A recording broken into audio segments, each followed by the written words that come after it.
안녕하세요. 오늘 출애굽기 강의 들어가겠습니다.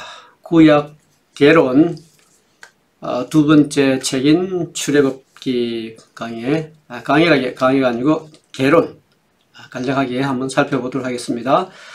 출애굽기의 제자도 역시 모세가 되겠죠. 출애굽기 제자는 모세입니다. 관련된 성경 구절은 여러분들 각자 찾아보시기 바라고요. 저작 연대도 창세기와 마찬가지로 주전 1440년에서 1400년 사이에 쓰여진 걸로 우리가 보고 있습니다. 기록 목적이 뭘까? 자, 기록 목적은 이것은 우리가 한번 질문을 스스로에게 한번 해 보시기 바랍니다. 왜 엑소더스 출애굽기를 썼을까? 또 왜 하나님께서 10가지 재앙을 줬을까? 여러 가지 질문들을 많이 할 수 있겠네요. 왜냐하면 출애굽기는 특히 우리의 삶과 우리의 신앙생활과 밀접하게 관계가 많고 또 적용할 수 있는 부분이 상당히 많기 때문에 출애굽기를 이게 좀 신경을 써서 공부할 필요가 있겠고요. 또 출애굽기 속에는 하나님의 예표들이 많이 또 등장을 합니다. 쉽게 또 이해할 수 있는 부분들이 있기 때문에 출애굽기는 쉽기도 하고 또 재미도 있는 책이기도 합니다.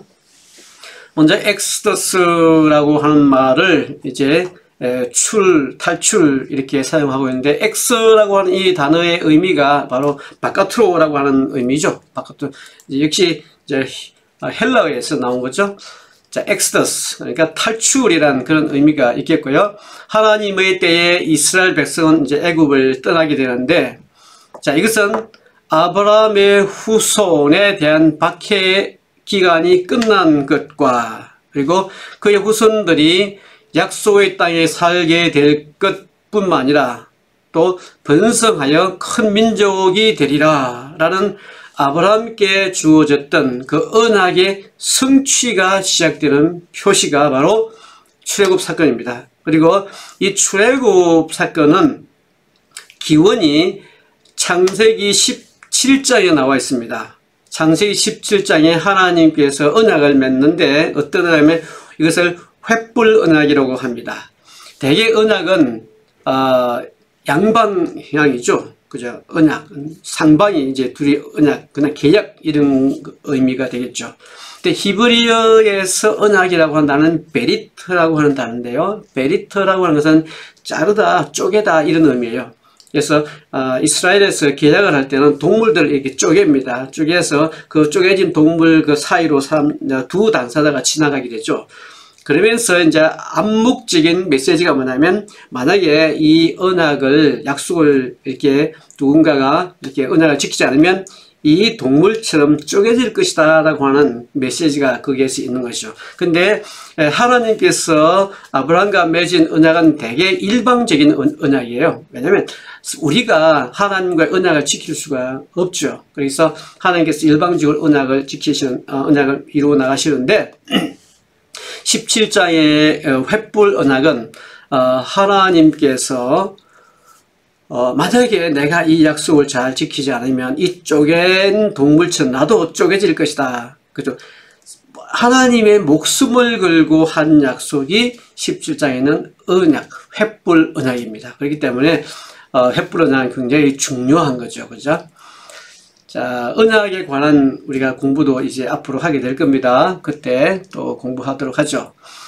그리고 이 책의 목적은 뭐냐? 애굽에서 야곱 자손들의 급속한 성장으로부터 구속의 땅으로 신정국가 건설에 이르기까지 그 과정을 이렇게 추적하는 것이라고 볼 수가 있죠. 핵심 구절이 있는데요. 핵심 구절은 출애굽기 1장 8절 요셉을 알지 못하는 세왕. 요셉을 알았더라면 이런 일이 벌어지지 않았겠죠. 요셉을 당연히 몰랐기 때문에 일어나는 현상입니다. 왜 전에 있던 요셉을 잘 아는 사람은 요셉에 대해서 굉장히 호의적이었고, 그죠?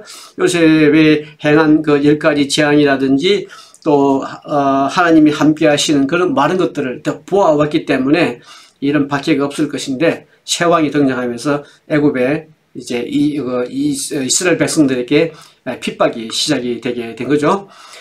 그리고 출애굽기 2장 24절로 보면 하나님이 그들의 고통을 들으시고, 예, 이제 하나님께서 우리의 고통을 들으시는 분.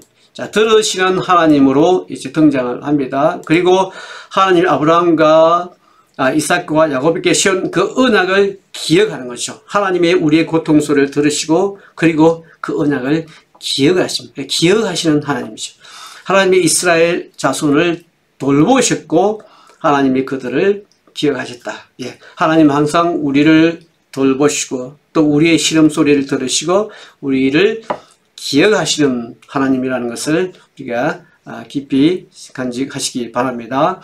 그리고 12장에 보면 너희는 이르기를 이는 여호와의 유월절 제사라. 유월절이라는 그 단어 자체가 벌써 넘어가다라고 하는 것이 있기 때문에 구원과 직접적으로 연관이 있는 절기죠. 유월절. 예수님께서 십자가에 못 박혀 돌아가셨죠. 언제? 유월절에 돌아가셨죠. 그리고 그 돌아가심으로 해서 우리 죽음이 넘어가게 된 겁니다. 이스라엘에서 일어나는 모든 행사들은 절기와 연관이 있고, 절기를 잘 공부하면 또 하나님의 그 칼렌다를 우리가 이해할 수가 있게 되는 거죠. 그래서 절기 공부도 굉장히 중요하겠죠. 앞으로 절기 공부도 이제 하게 될 겁니다. 자, 제약을 내리실 때 애굽에 있는 이스라엘 자손의 집을 넘어서 우리의 집을 구원하셨느니라 하며 백성이 머리 숙여 경배하니라. 자, 이것도 핵심 구절 중에 하나입니다. 그리고 20장에는 이제 여호와 하나님으로부터 십계명을 받는 장면이 출애굽기 20장에 나오죠. 모세가 십계명을 받는데 두 번을 받습니다. 첫 번째 받은 것은 깨버리죠. 그리고 두 번째 하나님이 다시 그것을 주게 됩니다. 두 번째 받을 때 모세의 얼굴에 이제 빛이 나게 되는 거죠. 자, 이것도 이제 단순하게 십계명이 아니고 이 두 개 받은 십계명에는 굉장히 또한 영적 깊이가 또 있습니다. 자, 왜 굳이 첫 번째 받은 그 하나님이 직접 손으로 친히 쓰신 것을 감히 깨뜨릴 수가 있을까? 그런데 처음 거는 반드시 부서져야 된다. 그래서 둘째 것을 이제 주게 되죠. 히브리서에서 이것에 대해서 잠깐 이렇게 언급을 했고 해석을 해 놓았습니다. 그러니까 첫 번째 율법은 이제 좀 더 깊이 들어가면 그것은 율법을 상징하는 것이죠. 그 율법으로는 들어갈 수 없다. 하나님 나라에 들어갈 수 없다. 이런 질문을 우리가 하게 되죠. 모세가 가나안 땅에 들어가지 못했는데 모세는 그러면 구원받지 못한 것인가? 그런 것이 아니죠. 모세는 하나의 율법의 상징으로 등장하잖아요. 그러니까 결국은 율법으로는 들어갈 수가 없다라고 하는 것을 우리에게 보여주고 있는 그런 내용입니다. 그래서 두 번째 율법을 주시게 되죠. 그때 이제 막 얼굴이 빛이 나게 되는데 예수님께서도 두 번째 계명을 마지막 이제 운명하시기 전에 제자들에게 새 계명을 주죠. 자, 그것과 일맥상통하게 연결된다는 것을 우리가 알 수가 있죠. 자, 출애굽기에는 이제 약속이 있는데요. 출애굽기는 창세기가 하나님이 그분의 택한 백성인 유대인들을 다루는 것을 기록하다가 마친 곳에서부터 시작합니다. 그리고 출애굽기는 이스라엘이 애굽에서 강력한 권세를 가졌던 그 요셉의 손님으로 애굽에 들어갔을 때 요셉을 알지 못하는 새 왕이 등장함으로써 이제 이스라엘 민족에게 가혹한 핍박이 시작되는 거죠. 그래서 그 노예 상태에서 벗어날 때까지 사건을 이렇게 기록을 하고 있습니다. 1장에서 14장은 바로의 그 압제 아래에 있는 유대인의 억압 상태, 또 그들의 구원자로서 부상하고 있는 그 모세, 또 하나님께 불순종한 그 황제, 애굽에 내리신 그 재앙들. 자, 그렇다면 왜 하나님께서 이런 재앙들을 줬을까? 하나님께서 이런 10가지 재앙들을 통해서 이런 심판하는 이유가 도대체 뭘까? 심판의 초점이 이집트에 있는 것인가? 아니면 이 10가지 재앙의 초점이 이스라엘에게 있는가? 여러분들 어떻게 생각하십니까? 자, 여러분들 남대로 한번 생각을 해보세요. 이 재앙의 목적이 포커스가 이스라엘에 있는지, 이 재앙의 포커스가 아니면 이집트 사람들에게 있는지 뭘까요? 자, 어떤 분들은 이스라엘에 초점을 두기도 합니다. 그리고 어떤 분들은 또 이집트에 초점을 두기도 합니다. 저는 두 개 다 초점을 둡니다. 제가 어떤 분의 강의를 들으면 이것은 이스라엘 민족들의 가치관 또 세계관을 바꾸기 위해서 이런 작업을 하신다라고 하시는 분도 계시고요. 또 어떤 분들은 이것은 이집트를 심판하기 위한 것이다 라고 하시는 분들도 계십니다. 뭐 이것도 맞을 수도 있고 저것도 맞을 수도 있습니다. 중요한 것은 하나님께서 심판의 목적도 있지만 동시에 구원의 목적도 가지고 있는 겁니다. 심판의 목적만 있는 것도 아니고 구원의 목적만 있는 것도 아니고 심판을 통해서 하나님의 위대하심을 드러내기도 하고 또 이스라엘 민족의 그 가치관 또 세계관을 이렇게 바꾸기도 하면서 동시에 이스라엘 민족을 구원하면서 왜냐하면 또 이집트 사람들을 구원하는 것도 하나님의 목적이에요. 왜냐하면 세계가 다 하나님께 속했고 이 모든 세계를 다 하나님께 창조하셨으니까 어느 한 사람도 잃어버리는 것은 하나님의 뜻이 아니다. 그렇기 때문에 이스라엘을 통해서 이집트를 구하는 것도 하나님의 목적이다. 왜냐하면 성경에 보면 이런 대목이 많이 나오잖아요. 그들이 내가 여호와인 줄 알리라. 이건 누구한테 한 말이에요? 이스라엘 민족들에게 한 말이에요. 그러면 어떻게 그 사람들, 이방인들이 하나님 알겠어요? 이스라엘 사람들의 삶을 통해서 그들이 이스라엘 민족을 보면서 정말로 하나님이 살아계시는구나. 이스라엘 민족을 하나의 거울로서 바라보는 거죠. 우리도 마찬가지입니다. 우리의 삶을 통해서 다른 사람들이 우리의 모습을 봤을 때 하나님을 발견할 수 있는 그런 모습. 정말 멋지죠. 그런데 우리가 그런 모습을 잘 보여주지 못한 안타까움 또 우리의 연약함도 있습니다. 자, 이렇게 하나님의 주권적이고 강력한 손길은 장자재앙으로 이제 끝을 내고 여러 가지 재앙의 기적들과 첫 번째 유월절 대전, 이스라엘 백성의 구원, 홍해 갈라짐, 그리고 애국 군대의 멸망 여러 가지 사건들이 이제 나타나게 됩니다. 자, 10가지 재앙의 목적은 뭐냐? 지금 말씀드렸지만 두 가지 다 목적이 있다. 이스라엘 민족을 당연히 구하는 것이 하나님의 구원의 목적이지만 또 이스라엘 민족을 통해서 이집트인들도 구원하는 것이 목적이다. 자, 그 10가지 재앙은 이제 기록을 해놨는데 여러분들 이것은 뭐 인터넷에 보면 찾아볼 수가 있고요. 자, 이것은 이제 저는 이렇게 해석을 합니다. 이제 이스라엘 신과 야훼 참 하나님의 신들의 그 신과의 싸움이다. 신들의 전쟁이다. 이렇게 표현했는데 이집트에는 수많은 신들이 있습니다. 이게 대표적인 신이 이제 10가지가 있는데 그 10가지 신들이 다 무력하게 패배하고 쓸데없는 무능한 신이다라고 하는 것을 이 사건을 통해서 이스라엘 민족, 그 이집트인들에게 보여주시는 거죠. 그러면서 동시에 이스라엘 민족들에게 새로운 가치관, 새로운 세계관, 하나님에 대한 성경적 세계관을 이렇게 가르쳐주고 있는 것이죠. 이것은 여러분들 참고하시면 되겠습니다. 자, 그러면 출애굽기의 중간 부분은 이제 광야에서 방랑하고 또 하나님의 백성을 위한 기적적인 어떤 공급 있죠. 만나가 있고 또 뭐 물이 이렇게 단물로 바뀌기도 한 여러 가지 뭐 또 불기둥도 있고 또 뱀 사건도 있죠. 자, 이런 기적적인 공급을 기록하고 있고 하늘에서 내려온 빵과 썬물이 변화돼서 생겨난 또 단물 바위에서 물이 막 이렇게 터져 나오죠. 자, 그리고 그들을 멸하려는 자들에 대한 승리, 그분이 손으로 돌판에 기록된 율법, 불기둥, 또 그분이 임재하심. 야, 이스라엘 백성은 끊임없는 하나님께 이제 이런 것을 보면서도 불평하게 되죠. 하나님의 임재하심이 출애굽기에 엄청나게 많이 나타나게 됩니다. 자, 그러면서 이제 이런 모형들을 통해서 이런 사건들을 통해서 누구를 드러내냐? 바로 결국은 예수님을 드러내는 거죠. 바위, 바로 예수님의 몸을 상징하죠. 빵, 만나, 다 예수님을 상징하죠. 물, 예수님을 상징하죠. 뱀, 또 예수님을 상징하죠. 뱀이 두 번 등장합니다. 에덴 동산에서 뱀이 등장하게 되고 광야에서 뱀이 등장하게 되죠. 뱀에 있는 등장하는 뱀은 노뱀으로서 예수 그리스도를 상징하게 되죠. 만나, 또 아담도 두 번 등장하죠. 에덴 동산에 있는 아담과 마지막 아담 예수 그리스도, 그죠? 또 바위, 다 바위에서 물이 나오게 되죠. 이것들 다 예수님에 관한 이야기라는 것을 우리가 너무나 익히 잘 알고 있죠.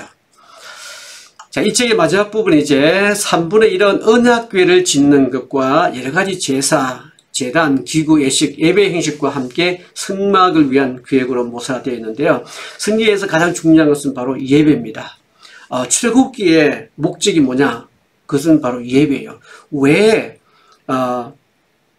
이스라엘 민족들이 출애굽을 밖으로 나가야 될까? 그것은 예배를 위한 것이에요. 하나님은 400년 동안 예배를 준비하고 계신 거예요. 뭘? 성막이죠. 자, 우리가 성막에 관한 성경장이 대충 얼마인지 기억하세요? 한 50장 정도 됩니다. 근데 창조에 관한 이야기는 벌써 한 2장 정도밖에 안 되죠. 근데 성경에 상당히 많은 장이 이 성막에 관계된 장으로 구성되어 있습니다. 출애굽기 전체적인 내용의 포커스가 뭐냐면 그들을 어디로 인도하냐면 성막을 짓는 데로 초점을 맞춥니다. 그래서 그들 출애굽할 때 엄청난 금은 보화를 가지고 오죠. 다 하나님의 약속에 의한 계획이에요. 하나님의 계획이 뭐냐? 바로 성막을 짓는 거예요. 출애굽해서 그들이 가지고 난 보물 다 하나님의 계획 속에 들어있는 거죠. 그래서 성막에 관계된 것이 상당히 많은 부분을 차지하고 있습니다. 그 성막은 바로 뭐냐? 바로 예수님 자체죠. 성막을 하나하나 공부하면서 또 예수님에 대해서 자세하게 우리가 공부하게 될 겁니다. 자, 출애굽기에는 이제 많은 예표들이 나오는데요. 이스라엘 사람들에게 요구되는 수많은 희생은 궁극적인 희생이고 또 하나님의 유월절 어린 양이신 예수 그리스도에 대한 그림이라고 볼 수가 있죠. 애굽에 내린 마지막 재앙의 밤에 흠없는 어린 양이 죽음을 당합니다. 바로 예수 그리스도를 상징하죠. 그 피는 하나님의 백성의 문설주에 발라서 죽음의 천사들로부터 이제 그들을 보호하는 거죠. 자, 이것은 흠과 점도 없는 어린 양 예수님, 또 오직 흠없고 점 없는 어린 양과 같은 그리스도의 보배는 필요한 것이다라고 하는 것을 이렇게 우리가 뒷받침해주고 있는 거죠. 자, 그분의 피가 우리에게 영생을 보장해주고, 그러니까 문이 발려져 있는 그곳에 있으면 다 구원을 받는 겁니다. 이것은 이제 예수 안에 있는 사람은 다 누구든지 구원을 받는다라고 하는 것을 보여주고 있는 거죠. 그 이집트에서 문설주에 피를 바를 때 그 집엔 누가 있겠어요? 이스라엘 사람만 있었던 것이 아니겠죠. 뭐 이집트 사람들도 있었을 거예요. 누구든지 그 집에 있는 사람은 다 구원을 받았습니다. 그러니까 이집트는 그 당시로 봐서는 식계적인 국가였기 때문에 다른 나라 많은 사람들도 아마 그곳에 있었을 거예요. 400년이라는 긴 시간 동안 살았기 때문에 또 친구들도 있었겠죠. 서로 가까운 사람들도 있었고 서로 왕래하고 했었겠죠. 그러니까 그곳에 누구든지 그곳에 있던 사람은 다 구원을 받은 것처럼 누구든지 예수 안에 있는 사람은 다 구원을 받을 수 있다라고 하는 것을 우리가 보여주게 됩니다.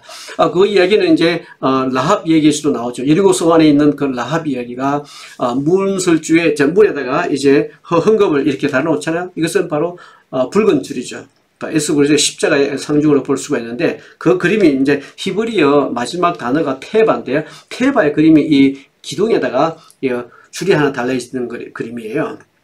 자, 히브리어 그게 어떻게 쓰나 여기 지금 쓸 수가 없으니까 그것을 테바라고 하는데 바로 창문에 이렇게 줄이 달려져 있는 그런 모습이죠. 그것이 바로 테바입니다. 그것은 바로 뭐냐면 십자가를 상징하는 거예요. 결국은 라합의 집이 구원의 집이 된 거죠. 친척들 주로 거기는 이제 전체적인 것이 아니고 거기는 좀 소규모죠. 아무튼 라합의 친척들, 친구들, 라합의 집에 있던 사람들은 다 누구든지 예외 없이 다 살 수가 있었던 것입니다. 라합 덕분에 많은 사람들의 생명을 구한 거죠. 이제 광야에서 만나를 공급하신 것은 우리에게 생명을 주시기 위해 하나님이 친히 마련하신 생명의 양식인 그리스도에 대한 완벽한 그림이죠. 자, 그래서 내가 곧 생명의 떡이다 라고 하는 거죠. 예수님이 떡으로 오신 거죠. 이걸 갖다 문자적으로 하시면 정말 예수님의 떡입니까? 아니죠. 이거는 굉장히 많은 영적인 의미가 포함되어 있는 겁니다. 문자적인 해석도 중요하고요. 또 알레고리한 해석도 필요하고요. 그리고 또 영적인 의미도 필요하고 상징적인 의미도, 왜냐하면 성경은 하나님의 영감으로 되어졌기 때문에 문자적으로만 해석이 불가능합니다. 그래서 영적인 해석이 상당히 필요하는데 중요한 것은 전체적인 성경 흐름에 맞아야 되죠. 이것이 맞지 않으면 어떤 해석을 하더라도 그것은 잘못된 해석이라고 볼 수 있겠죠. 초점은 뭐냐? 예수님에게 초점이 맞추어져야 된다는 겁니다. 적용을 해볼까요? 모세의 율법이 주어진 목적 가운데 하나는 사람들에게 그들이 그것을 지킬 수 없다는 것을 보여주는 겁니다. 이것은 무슨 말이냐면 결국은 율법으로서는 우리가 완벽해질 수도 없고 율법으로서는 구원을 받을 수도 없다. 그렇기 때문에 이 율법은 우리가 도저히 율법으로서는 우리가 살 수 없다. 그렇기 때문에 이런 거 지키도 도저히 안 되니까 이 사람들 마음속에는 뭔가 우리를 이 율법으로부터 구원해 줄 뭔가가 있어야겠다라고 하는 것을 메시아 사상이 이것을 통해서 이게 싹 트게 됩니다. 그래서 우리가 구약 신약에서 이것을 몽학성생이라고 이렇게 해석을 하죠. 그러니까 튜터 같은 거죠. 예, 그러니까 율법의 중요한 기능 중에 하나가 뭐냐? 몽학성생이라는 거죠. 우리를 자꾸 예수님 믿기로 몰아넣는 것이 바로 율법의 중요한 역할이죠. 자, 그러므로 바울은 우리에게 그리스도 예수를 믿으라고 이렇게 권합니다. 우리도 그리스도 예수를 믿나니 이는 우리가 율법의 행위로서가 아니고 그리스도를 믿음으로 의롭다함을 얻으려 함이라. 율법의 행위로서 의롭다함을 얻을 수가 없다 그랬어요. 물론 의롭다고 칭함을 율법에 대해서 받을 수가 없지만 그렇다고 해서 우리가 율법을 폐할 수는 없는 거예요. 왜냐하면 율법을 폐해버리면 죄도 존재하지 않으니까, 그죠? 율법이 없으면 죄도 없는 거예요. 율법이 있음으로 해서 우리를 죄인으로 깨닫게 해주는 것이기 때문에 율법을 폐하면 안 됩니다. 많은 사람들 요즘에 보면 율법 폐기론자들이 있어요. 당연히 율법으로 구원을 받는 것은 사실 구원을 받지 못하는 것은 사실이지만 그렇다고 율법을 폐할 수는 없다는 것을 우리가 생각을 하시기 바랍니다. 하나님은 우리에게 율법을 주신 목적이 있는 거죠. 구원을 위해서 목적을 주신 것이 아니라 우리를 좀 더 하나님의 백성으로 잘 성숙하고 자라기 위해서 우리에게 율법을 주신 거죠. 사랑, 이것도 율법이에요. 그죠? 하나님께서 모든 율법을 다 완성하셨죠. 물론 사랑으로 완성하신 거죠. 그래서 사랑함으로써 우리는 모든 율법을 다 지킬 수가 있는 겁니다. 자, 하나님은 이스라엘 백성을 노예 상태에서 해방시켜 주시고 광야에서는 만나와 메추라기를 또 공급을 해 주셨죠. 저희 책 제목이 만나입니다. 만나. 하나님께서 어떻게 저를 이렇게 만나로 세워 주셨는가라고 한 제목을 이렇게 만나라고 책을 이제 몇 년 전에 출판을 했는데요. 혹시 서울에 계신 분들을 말씀하시면 제가 책을 보내드리도록 하겠습니다. 자, 이는 주께서 자기 백성에게 풍성하게 공급하시는 것을 보여줍니다. 하나님은 우리의 모든 필요를 채워주시겠다고 약속을 하셨고 너희를 불러 그의 아들 예수 그리스도 우리 주와 더불어 교제케 하시는 하나님은 미쁘시도다. 이제 미쁘다라고 하면은 신실한 faithfulness라고 하는 말이죠. 하나님은 이렇게 신실하신 분입니다. 그 약속을 따라서 모든 약속을 다 이루어 나가고 계십니다. 우리는 주님을 의지해야 됩니다. 자, 이는 우리 주님은 우리를 어떠한 상태에서든지 구원하실 수 있기 때문에 그런 거죠. 그러나 하나님은 반드시 또 죄를 처벌하십니다. 결과적으로 우리는 공의로 갚으시는 그분을 신뢰할 수가 있습니다. 하나님이 우리의 죄악의 상황에서 벗어나게 해주시면 우리는 그 상황으로 돌아가려고 해서는 안 됩니다. 하나님은 우리에게 요구하실 때 우리가 따를 것을 기대하시는 거죠. 동시에 주님은 우리 자신의 힘으로 그 요구를 온전하게 순종할 수 없다는 사실을 너무나 잘 알고 계십니다. 그래서 우리에게 은혜와 자비를 베풀어 주시는 거죠. 자, 오늘 여기까지 하시고 잠시 쉬었다가 또 다시 시작하도록 하겠습니다. 자, 쉬는 시간 갖도록 하겠습니다. 안녕하세요. 오늘 출애굽기 강의 들어가겠습니다. 구약 개론 두 번째 책인 출애굽기 강의가 아니고 개론 간략하게 한번 살펴보도록 하겠습니다. 출애굽기의 저자도 역시 모세가 되겠죠. 출애굽기 저자는 모세입니다. 관련된 성경 구절은 여러분들 각자 찾아보시기 바라고요. 저작 연대도 창세기와 마찬가지로 주전 1440년에서 1400년 사이에 쓰여진 걸로 우리가 보고 있습니다. 기록 목적이 뭘까? 자, 기록 목적은, 이것은 우리가 한번 질문을 스스로에게 한번 해 보시기 바랍니다. 왜 엑소더스 출애굽기를 썼을까? 또 왜 하나님께서 10가지 재앙을 줬을까?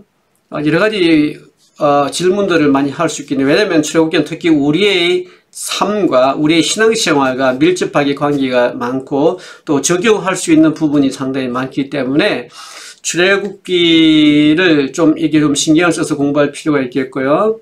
또 출애굽기 속에는 하나님의 예표들이 많이 또 등장을 합니다. 쉽게 또 이해할 수 있는 부분들이 있기 때문에 출애굽기는 쉽기도 하고 또 재미도 있는 책이기도 합니다.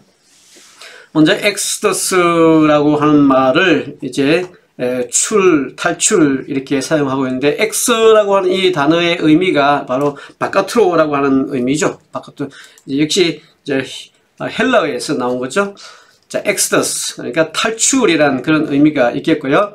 하나님의 때에 이스라엘 백성은 이제 애굽을 떠나게 되는데, 자, 이것은 아브라함의 후손에 대한 박해 기간이 끝난 것과 그리고 그의 후손들이 약속의 땅에 살게 될 것뿐만 아니라 또 번성하여 큰 민족이 되리라 라는 아브라함께 주어졌던 그 언약의 성취가 시작되는 표시가 바로 출애굽 사건입니다. 그리고 이 출애굽 사건은 기원이 창세기 17장에 나와 있습니다.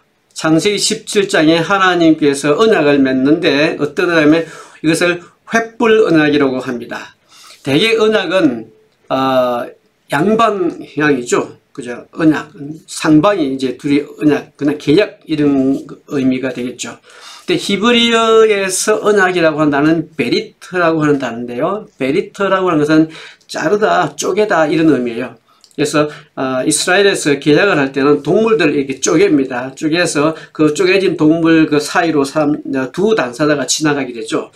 그러면서 이제 암묵적인 메시지가 뭐냐면, 만약에 이 언약을, 약속을 이렇게 누군가가 이렇게 언약을 지키지 않으면 이 동물처럼 쪼개질 것이다 라고 하는 메시지가 거기에서 있는 것이죠. 근데 하나님께서 아브라함과 맺은 언약은 되게 일방적인 언약이에요. 왜냐하면 우리가 하나님과의 언약을 지킬 수가 없죠. 그래서 하나님께서 일방적으로 언약을 이루어 나가시는데 17장의 횃불 언약은 하나님께서 만약에 내가 이 약속을 잘 지키지 않으면 이 쪼갠 동물처럼 나도 쪼개질 것이다. 그죠?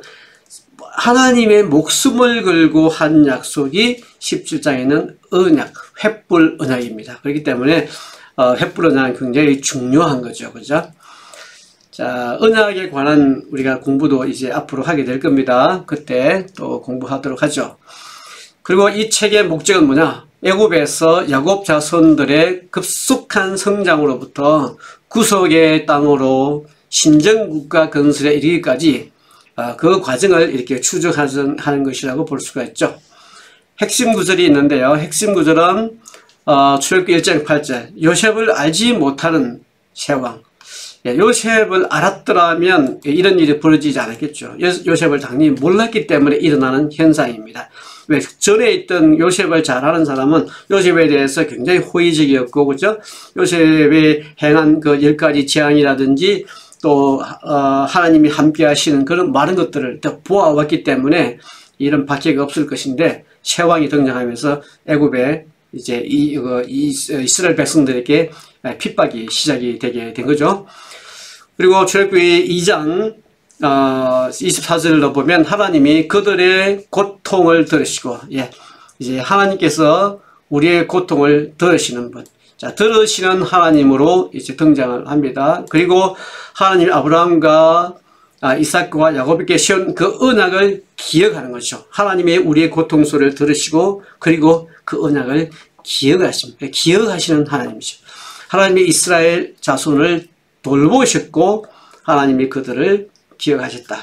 하나님은 항상 우리를 돌보시고 또 우리의 신음소리를 들으시고 우리를 기억하시는 하나님이라는 것을 우리가 깊이 간직하시기 바랍니다.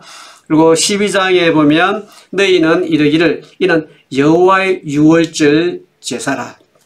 유월절이라는 그 단어 자체가 벌써 넘어가다라고 하는 것이 있기 때문에 구원과 직접적으로 연관이 있는 절기죠. 유월절.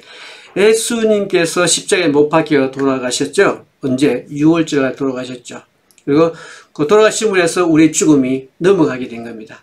이스라엘에서 일어나는 모든 행사들은 절기와 연관이 있고 절기를 잘 공부하면 또 하나님의 그 칼렌다를 우리가 이해할 수가 있게 되는 거죠. 그래서 절기 공부도 굉장히 중요하겠죠. 앞으로 절기 공부도 이제 하게 될 겁니다. 자, 제약을 내리실 때 애굽에 있는 이스라엘 자손의 집을 넘어서 우리의 집을 구원하셨느니라 하며 백성이 머리 숙여 경배하니라. 자, 이것도 핵심 구절 중에 하나입니다. 그리고 20장에는 이제 여호와 하나님으로부터 십계명을 받는 장면이 출애굽기 20장에 나오죠. 모세가 십계명을 받는데 두 번을 받습니다. 첫 번째 받은 것은 깨버리죠. 그리고 두 번째 하나님이 다시 그것을 주게 됩니다.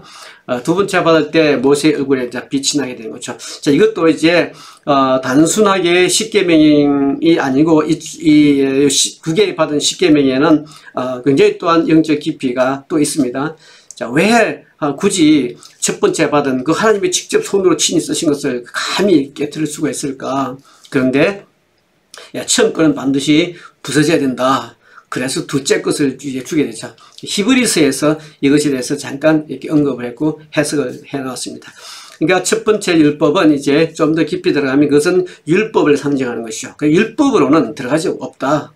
하나님 나라에 들어갈 수 없다. 이런 질문을 우리가 하게 되죠. 모세가 가나안 땅에 들어가지 못했는데 모세는 그러면 구원받지 못한 것인가? 그런 것이 아니죠. 모세는 하나의 율법의 상징으로 등장하잖아요. 그러니까 결국은 율법으로는 들어갈 수가 없다라고 하는 것을 우리에게 보여주고 있는 그런 내용입니다. 그래서 두 번째 율법을 주시게 되죠. 그때 이제 막 얼굴이 빛이 나게 되는데 예수님께서도 두 번째 계명을 마지막 이제 운명하시기 전에 제자들에게 새 계명을 주죠. 자, 그것과 일맥상통하게 연결된다는 것을 우리가 알 수가 있죠. 자, 출애굽기에는 이제 약속이 있는데요. 출애굽기는 창세기가 하나님이 그분의 택한 백성인 유대인들을 다루는 것을 기록하다가 마친 곳에서부터 시작합니다. 그리고 출애굽기는 이스라엘이 애굽에서 강력한 권세를 가졌던 그 요셉의 손님으로 애굽에 들어갔을 때 요셉을 알지 못하는 새 왕이 등장함으로써 이제 이스라엘 민족에게 가혹한 핍박이 시작되는 거죠. 그래서 그 노예 상태에서 벗어날 때까지 사건을 이렇게 기록을 하고 있습니다. 1장에서 14장은 바로의 그 압제 아래에 있는 유대인의 억압 상태, 또 그들의 구원자로서 부상하고 있는 그 모세, 또 하나님께 불순종한 또 황제, 애굽에 내리신 그 재앙들. 자, 그렇다면 왜 하나님께서 이런 재앙들을 줬을까? 하나님께서 이런 10가지 재앙들을 통해서 이런 심판하는 이유가 도대체 뭘까? 심판의 초점이 이집트에 있는 것인가? 아니면 이 10가지 재앙의 초점이 이스라엘에게 있는가? 여러분들 어떻게 생각하십니까? 자, 여러분들 남대로 한번 생각을 해보세요. 이 재앙의 목적이 포커스가 이스라엘에 있는지, 이 재앙의 포커스가 아니면 이집트 사람들에게 있는지 뭘까요? 자, 어떤 분들은 이스라엘에 초점을 두기도 합니다. 그리고 어떤 분들은 또 이집트에 초점을 두기도 합니다. 저는 두 개 다 초점을 둡니다. 제가 어떤 분의 강의를 들으면 이것은 이스라엘 민족들의 가치관, 또 세계관을 바꾸기 위해서 이런 작업을 하신다라고 하시는 분도 계시고요. 또 어떤 분들은 이것은 이집트를 심판하기 위한 것이다 라고 하시는 분들도 계십니다. 뭐 이것도 맞을 수도 있고 저것도 맞을 수도 있습니다. 중요한 것은 하나님께서 심판의 목적도 있지만 동시에 구원의 목적도 가지고 있는 겁니다. 심판의 목적만 있는 것도 아니고 구원의 목적만 있는 것도 아니고 심판을 통해서 하나님의 위대하심을 드러내기도 하고 또 이스라엘 민족의 그 가치관 또 세계관을 이렇게 바꾸기도 하면서 동시에 이스라엘 민족을 구원하면서 왜냐하면 또 이집트 사람들을 구원하는 것도 하나님의 목적이에요. 왜냐하면 세계가 다 하나님께 속했고 이 모든 세계를 다 하나님께 창조하셨으니까 어느 한 사람도 잃어버리는 것은 하나님의 뜻이 아니다. 그렇기 때문에 이스라엘을 통해서 이집트를 구하는 것도 하나님의 목적이다. 왜냐하면 성경에 보면 이런 대목이 많이 나오잖아요. 그들이 내가 여호와인 줄 알리라. 이건 누구한테 한 말이에요? 이스라엘 민족들에게 한 말이에요. 그러면 어떻게 그 사람들, 이방인들이 하나님 알겠어요? 이스라엘 사람들의 삶을 통해서 그들이 이스라엘 민족을 보면서 정말로 하나님이 살아계시는구나. 이스라엘 민족을 하나의 거울로서 바라보는 거죠. 우리도 마찬가지입니다. 우리의 삶을 통해서 다른 사람들이 우리의 모습을 봤을 때 하나님을 발견할 수 있는 그런 모습. 정말 멋지죠. 그런데 우리가 그런 모습을 잘 보여주지 못한 안타까움 또 우리의 연약함도 있습니다.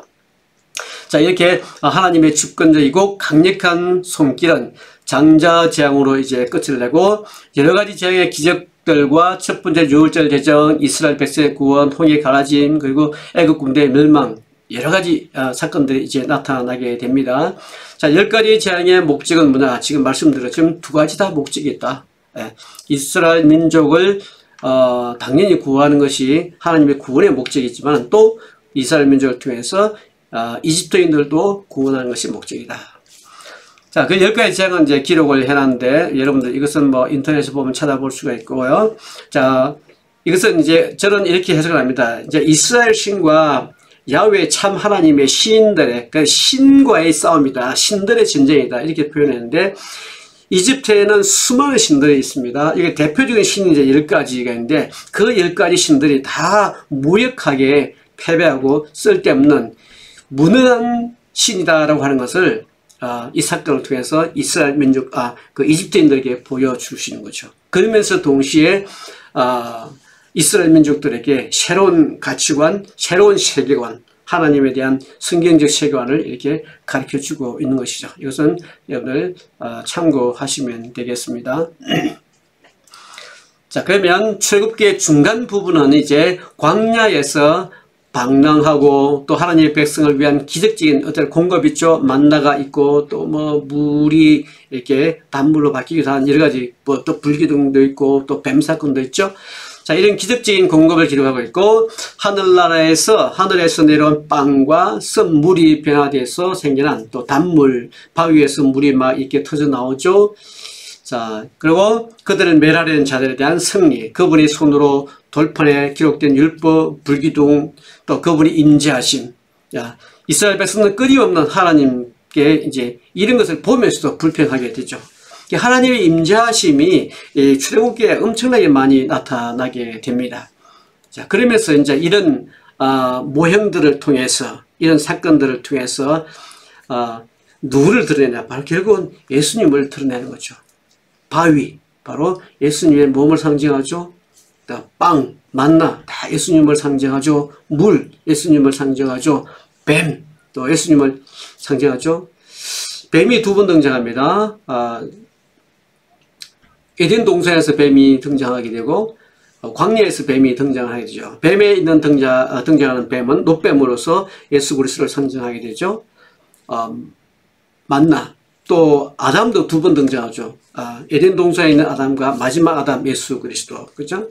또 바위, 다 바위에서 물이 나오게 되죠. 이것들 다 예수님에 관한 이야기라는 것을 우리가 너무나 익히 잘 알고 있죠. 자, 이 책의 마지막 부분이 이제 3분의 1은 언약궤를 짓는 것과 여러 가지 제사, 제단, 기구, 예식, 예배 형식과 함께 성막을 위한 계획으로 모사되어 있는데요. 성경에서 가장 중요한 것은 바로 예배입니다. 출애굽기의 목적이 뭐냐? 그것은 바로 예배예요. 왜 이스라엘 민족들이 출애굽을 밖으로 나가야 될까? 그것은 예배를 위한 것이에요. 하나님은 400년 동안 예배를 준비하고 계신 거예요. 뭘? 성막이죠. 자, 우리가 성막에 관한 성경장이 대충 얼마인지 기억하세요? 한 50장 정도 됩니다. 근데 창조에 관한 얘기는 벌써 한 2장 정도밖에 안 되죠. 근데 성경에 상당히 많은 장이 이 성막에 관계된 장으로 구성되어 있습니다. 출애굽기 전체적인 내용의 포커스가 뭐냐면 그들을 어디로 인도하냐면 성막을 짓는 데로 초점을 맞춥니다. 그래서 그들이 출애굽할 때 엄청난 금은 보화를 가지고 오죠. 다 하나님의 약속에 의한 계획이에요. 하나님의 계획이 뭐냐? 바로 성막을 짓는 거예요. 출애굽해서 그들이 가져온 보물 다 하나님의 계획 속에 들어있는 거죠. 그래서 성막에 관계된 것이 상당히 많은 부분을 차지하고 있습니다. 그 성막은 바로 뭐냐? 바로 예수님 자체죠. 성막을 하나하나 공부하면서 또 예수님에 대해서 자세하게 우리가 공부하게 될 겁니다. 자, 출애굽기에는 이제 많은 예표들이 나오는데요. 이스라엘 사람들에게 요구되는 수많은 희생은 궁극적인 희생이고 또 하나님의 유월절 어린 양이신 예수 그리스도에 대한 그림이라고 볼 수가 있죠.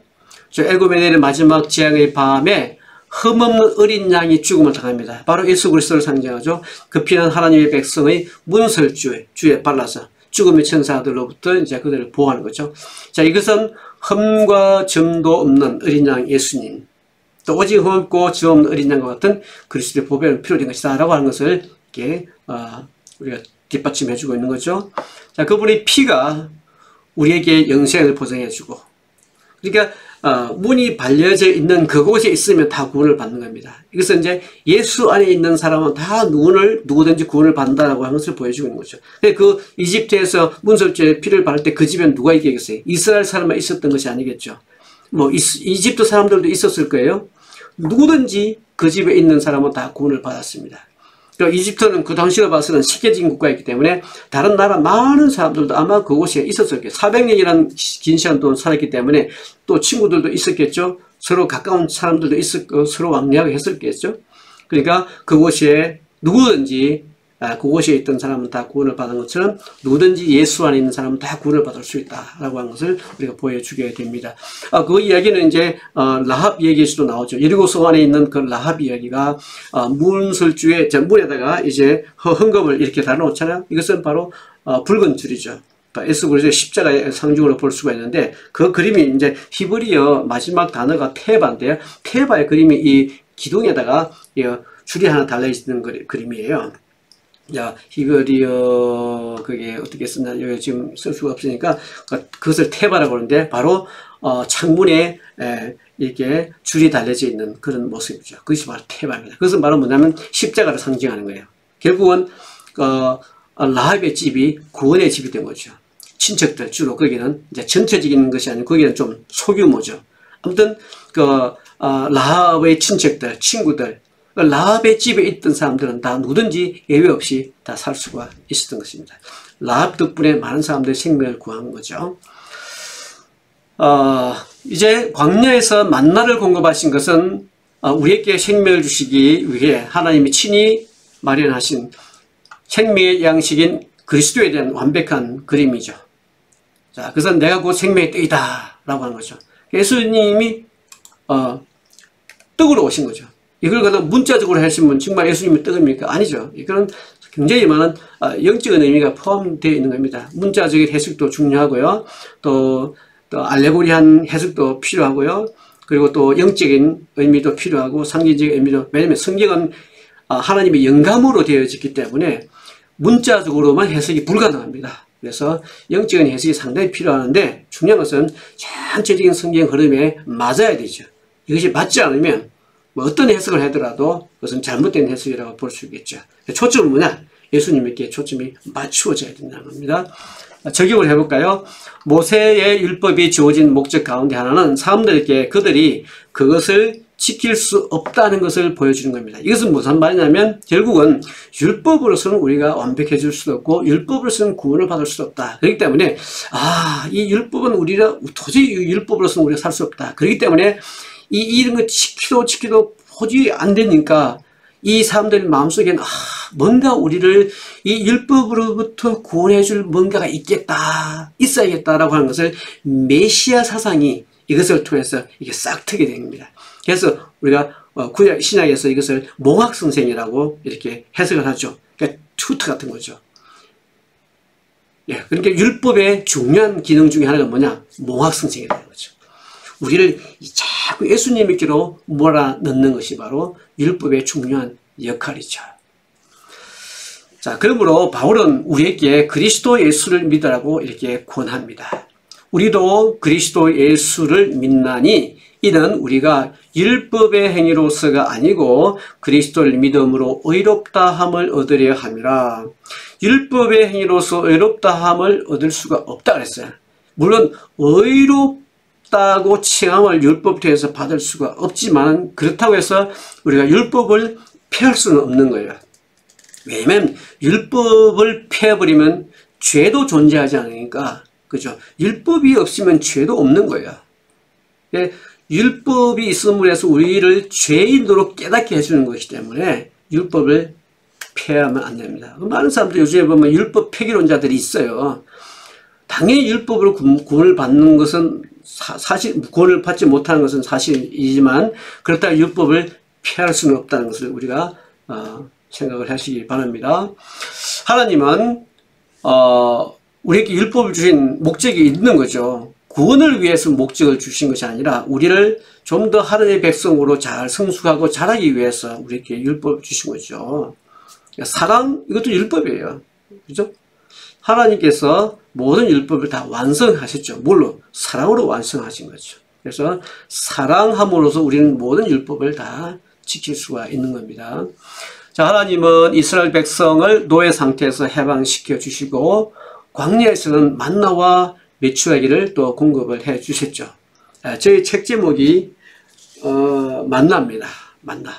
하나님께서 어떻게 저를 이렇게 만나로 씌워 주셨는가라고 한 제목을 이렇게 만나라고 책을 이제 몇 년 전에 출판을 했는데요.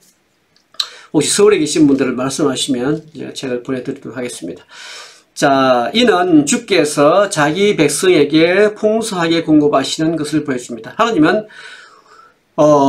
우리의 모든 필요를 채워주시겠다고 약속을 하셨고 너희를 불러 그의 아들 예수 그리스도 우리 주와 더불어 교제케 하시는 하나님은 미쁘시도다. 이제 미쁘다라고 한 말은 신실한 faithfulness라고 한 말이죠. 하나님은 이렇게 신실하신 분입니다. 그 약속을 따라서 모든 약속을 다 이루어 나가고 계십니다. 우리는 주님을 의지해야 됩니다. 자, 이는 우리 주님은 우리를 어떠한 상태에서든지 구원하실 수 있기 때문에 그런 거죠. 그러나 하나님은 반드시 또 죄를 처벌하십니다. 결과적으로 우리는 공의로 갚으시는 그분을 신뢰할 수가 있습니다. 하나님이 우리의 죄악의 상황에서 벗어나게 해주시면 우리는 그 상황으로 돌아가려고 해서는 안 됩니다. 하나님은 우리에게 요구하실 때 우리가 따를 것을 기다리시는 거죠. 동시에 주님은 우리 자신의 힘으로 그 요구를 온전하게 순종할 수 없다는 사실을 너무나 잘 알고 계십니다. 그래서 우리에게 은혜와 자비를 베풀어 주시는 거죠. 자, 오늘 여기까지 하시고 잠시 쉬었다가 또 다시 시작하도록 하겠습니다. 자, 쉬는 시간 갖도록 하겠습니다.